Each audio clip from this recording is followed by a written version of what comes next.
Tiene la palabra el miembro informante, diputado Carlos Salomón Heller.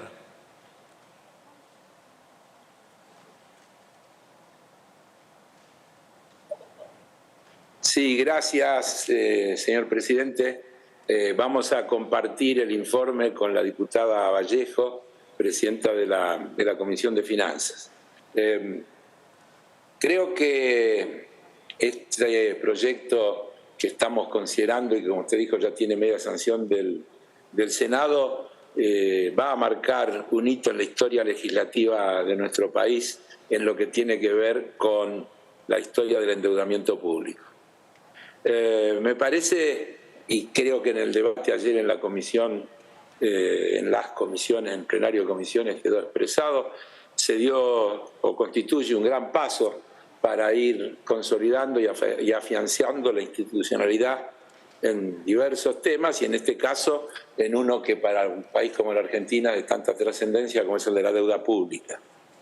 Pero no es el primero y quiero rápidamente recordar que para dicha institucionalidad se sancionó la ley 27.541 de solidaridad social y reactivación productiva en el marco de la emergencia pública en diciembre del 2019, es decir, cuando todavía no teníamos esta situación de la pandemia, que declaró la emergencia pública en materia económica, financiera, fiscal, administrativa, previsional, tarifaria, energética, sanitaria y social, y que en su artículo 3º le encomendó al Poder Ejecutivo la creación de las condiciones para recuperar y asegurar la sostenibilidad de la deuda pública.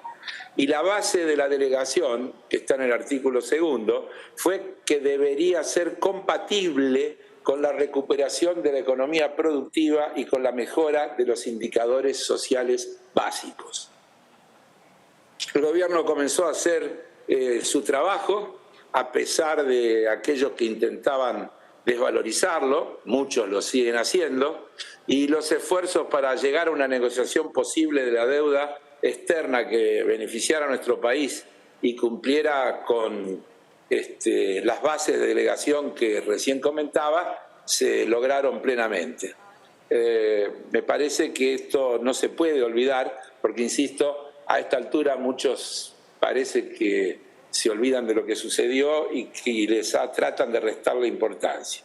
Ese proceso de reestructuración fue altamente exitoso porque la reestructuración contempló un tratamiento equitativo para la legislación extranjera y la legislación nacional en lo que respecta a la deuda instrumentada por medio de títulos públicos en moneda extranjera, algo que no siempre sucedió en nuestro país y donde habitualmente las deudas bajo legislación nacional terminaban en inferioridad de condiciones respecto a las de legislación extranjera.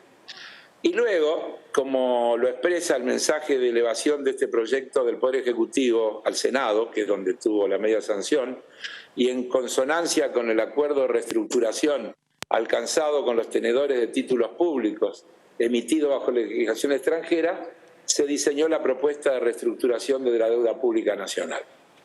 Quiero recordar que esta reestructuración generará un ahorro en los desembolsos previstos para el periodo 2020-2024 de 42.000 millones de dólares que efectivamente ayudan de manera significativa a generar condiciones de saneamiento para las finanzas públicas, otorgan certidumbre a los distintos sectores de la economía y brindan una nueva plataforma de crecimiento con inclusión social, sobre todo una vez que podamos dar por superado los efectos de la pandemia del COVID-19.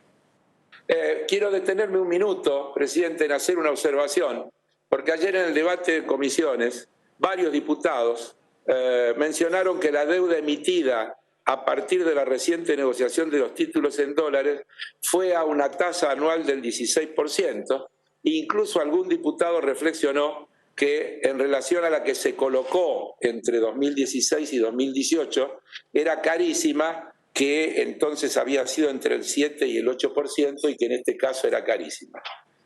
Quiero decir que voy a suponer que se trata de un error decir que la deuda fue colocada al 16% porque no quiero hacer interpretaciones. Ese 16% del que se han ocupado los medios es la tasa interna de retorno que arroja el resultado de los valores actuales de los títulos sometidos a los procesos de especulación del mercado. Pero el gobierno pagará las tasas que figuran en los contratos. En cada momento en que se haya pactado un pago de intereses, ese será el que figura en los contratos y no lo que pasa en la especulación y en la compra-venta de esos títulos públicos. No tiene nada que ver la cotización puntual de los títulos en el mercado de valores. Es una referencia errada decir que el gobierno emite al 16%. Los datos precisos, señores y señoras diputados y diputadas, son los siguientes. La reestructuración externa redujo el interés que pagan los títulos a una tasa promedio de 3,07, mientras que el perfil de la deuda heredado comprometía al país en un cupón promedio del orden del 7%. Por su parte, también se observó una reducción significativa en el cupón máximo de los nuevos instrumentos, 5% versus 8,28 del perfil heredado. Y asimismo, se redujo el monto de capital adeudado en casi el 2%. En el caso de los títulos de moneda extranjera bajo legislación local, dado el perfil heredado, la reducción en el cupón es aún mayor, al pasar del 7,6 al 2,4% promedio en los nuevos títulos emitidos. También quiero decir que se ha reestructurado con un incremento considerable en la vida promedio del nuevo perfil de la deuda, lo que alivia todo el proceso de amortizaciones. Otra de las terribles cuestiones de la deuda heredada, que está colocada a plazo de vencimientos cortísimos. Estoy hablando de la deuda pública colocada con privados y ni hablar de la del Fondo Monetario, sobre el que haré alguna referencia un poquito más adelante. Siguiendo con las políticas públicas y lo que a mi juicio han sido aciertos de esas políticas públicas, hay que tener en cuenta que para resolver el problema de la deuda denominada en pesos, el Poder Ejecutivo normalizó el funcionamiento de ese mercado. Se lograron avances importantísimos, reduciendo las tasas de interés a niveles compatibles con la producción, extendiendo plazos, logrando no solo ratios de renovación elevados, sino también obteniendo financiamiento neto positivo para el Tesoro Nacional, lo que le permitió al gobierno depender menos de los adelantos transitorios del Banco Central, incluso pudiendo amortizar parte de ellos en el año que terminó en el 2020. Y luego de haber resuelto la refinanciación de la deuda en dólares y de ir regularizando la deuda en pesos, se encaró la renegociación con el Fondo Monetario, una deuda que no podemos adjudicarle otro adjetivo más que impagable en las condiciones en que fue contratada. Les doy rápidamente unos datos extractados de la página del Fondo Monetario la semana pasada. La deuda heredada con el organismo supera los 45.000 millones y debería comenzar a pagarse en septiembre del 2021. Pero no hay que perder de vista que según el acuerdo vigente, que es lo que se está renegociando, Argentina debería desembolsar 40.900 millones de capital y 3.065 millones de intereses hasta el 2023. Preguntarnos de dónde podrían salir esos recursos, creo que no tiene respuesta, es algo imposible para la Argentina y muestra la manera, como mínimo, desacertada e inconveniente en que se llevó adelante esa negociación. De allí que los objetivos principales del gobierno en la negociación en la que se encuentra es extender las cuotas, el plazo de las cuotas a pagar, diferir los primeros vencimientos.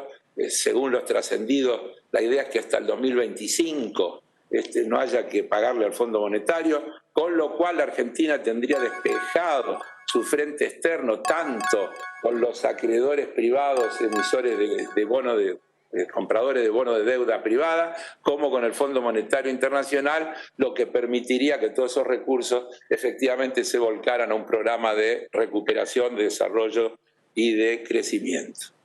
En ese marco estamos tratando este proyecto que yo diría tiene tres objetivos. Establecer que este Congreso será el que debe aprobar el acuerdo con el Fondo y el plan plurianual de estabilización macroeconómica que estará ligado al acuerdo con el fondo. Es decir, el Congreso no solo aprobará un acuerdo con un organismo internacional, un plan de pago de la elevada deuda que tenemos con el mismo, sino también un plan rector para varios años que dará certezas y confianza a la ciudadanía y a los distintos sectores que tienen que ver con el aparato productivo. Por otra parte, el proyecto establece que la Ley de Presupuesto General de la Administración Nacional de cada ejercicio deberá prever un porcentaje máximo para la emisión de títulos públicos de moneda extranjera y bajo legislación y jurisdicción extranjera respecto al monto total de las emisiones de títulos públicos autorizadas para este ejercicio.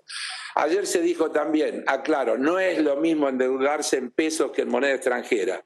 La historia de los argentinos y la historia de la deuda externa argentina lo comprueban. Por eso es esencial colocar un límite máximo para la deuda externa, en este caso como porcentaje del total. Y el tercer objetivo que tiene este proyecto que estamos considerando es que estas financiaciones en moneda extranjera emitidas bajo legislación extranjera no sean utilizadas para financiar gastos primarios corrientes, salvo el caso de catástrofes como epidemias, inundaciones, etcétera, según lo establece el artículo 39 de la Ley 24.156 de Administración Financiera. Se nos dice que esto ya está comprendido en el artículo 60 de la Ley de Administración Financiera. Sin embargo, hago una pregunta: ¿cuánta parte de la enorme deuda neta, ya que algunos economistas han sostenido que hay que tomarla en estos términos, incurrida entre el 2016 y el 2018, han sido dedicados a la inversión? Ha sido insignificante. Por ello me parece que es muy adecuada la propuesta en este proyecto que estamos tratando. No nos podemos endeudar en dólares para gastar en pesos o para gastos que no sean de capital. Esto también hace en gran medida a la sostenibilidad del endeudamiento público.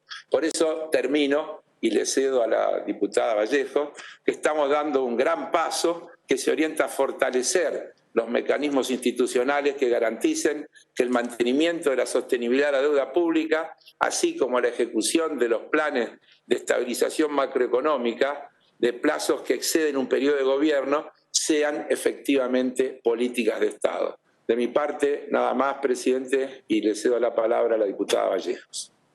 Gracias, diputado.